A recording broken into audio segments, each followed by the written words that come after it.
How's everybody doing today, tonight, tomorrow, as I always say, whatever time, realm, dimension you're living in? I hope you're doing great, feeling blessed, no stress.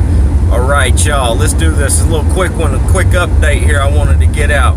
Yellowstone, oh Lord, what's going on? Alright, tinfoil hats, everybody put your hats on. Alright, here's the deal, and I said this last time.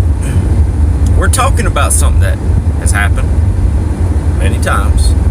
It's gonna happen again. It's just a matter of when.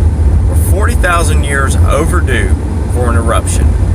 In the past 7 days, we have had 296 small eruptions in Yellowstone. One being up around almost 5.0. It was originally, they had it in there at like 4.5, then they downgraded it, and they downgraded it.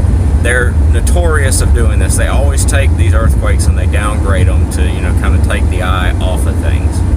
We've also seen a spike in activity around the New Madrid fault line. Now, if we go back to 1812, they had devastating earthquakes there at one point, or earthquake, which actually turned the Mississippi River backwards, made it flow backwards. So these things are possible. They've happened before in the past. They can easily happen again. It's not a matter of if, it's just a matter of when. Now, scientists say there's a 10% chance that we will see it in our lifetime. I happen to think it's a lot higher than that. I think that with what we're seeing right now, I think something's going on over there. We've seen Sophia flying over. NASA's not just going to hover around there for no reason. Now, granted, they could just be checking on things, It's like watching a neighbor's house there. You just want to look in, make sure the dog's eating his food. All right, good, we're good. All right, fly on over. But I don't think that's what it is. We've seen a lot of events going on in Yellowstone recently. We've seen areas of the park closed due to danger. We've seen animals leave the park. Buffalo have migrated out. It's risen 10 centimeters. And like I say, the activity we're seeing, and now we're actually seeing a little bit of a calm in areas that usually are always heightened. Now, I don't know, I take this almost as, is this the calm before the storm? Are we going to see something pop up here soon and surprise us? We see a lot of military movement in that area. We have fracking in that area. We have now particle colliders that supposedly can affect what's going on as far as weather and seismic activity. Also, along with that, we have people admitting that Planet X is here. Well, it's not here, but it exists. Now, the question is, if something like that were to come close to us, what kind of gravitational pull would it have on the Earth? What kind of seismic activity effects would it have on the Earth? And I know what you guys are saying. You're probably going, whoa, man, you're going in the deep end. But we have to question these things. If science admits that they're here, well, then it's just like science every day telling us that, oh, this is the technology we have, and we know that, no, that's not true. The technology we have is, far more advanced than what we know. We're probably, 40 years, 50, 60 years behind actually what they have. So we have to ask ourselves, what's really going on? This is an extinction level event if this happens. Or at least people in that area, and if you don't plan correctly or take the proper measurements when it does happen, yeah, you might as well, head between the legs and kiss it goodbye. This is something we need to pay attention to. I don't know if any of you guys out there, you can get on these websites, you can monitor this stuff yourself, but unfortunately, Washington put out an order here recently and shut off a lot of areas to the public as far as size monitoring, especially around Yellowstone, which I find a bit strange.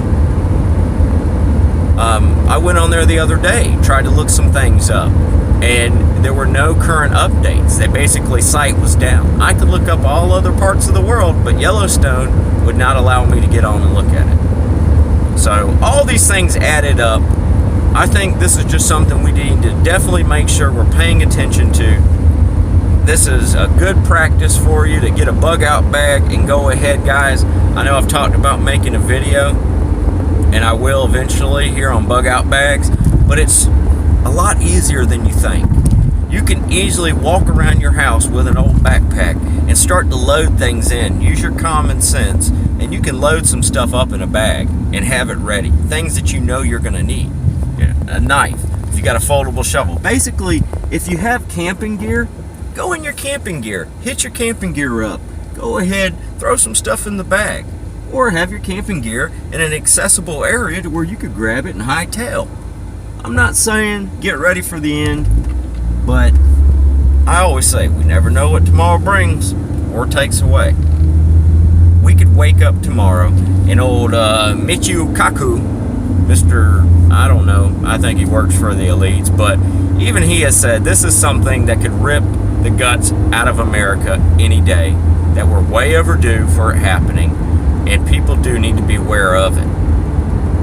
You can call this fear-mongering, you can call it whatever you want.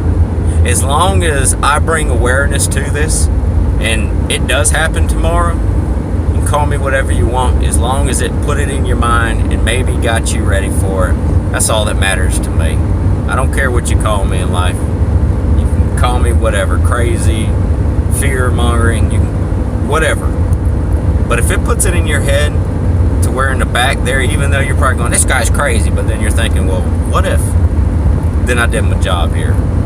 That's all I want, is you guys to think about something like this and think about the possibilities and be ready if something like this were to happen. We need to pay attention to it. Like I said, the New Madrid fault line, even that's been kind of heightening up lately. Hell, there was a small earthquake in Atlanta, Kentucky. I mean, these things happen. We've even had small earthquakes in Florida, which I think that's more just as lime rock falling off in the ocean one day, but you never know. So we need to be aware. We need to make sure we watch these things.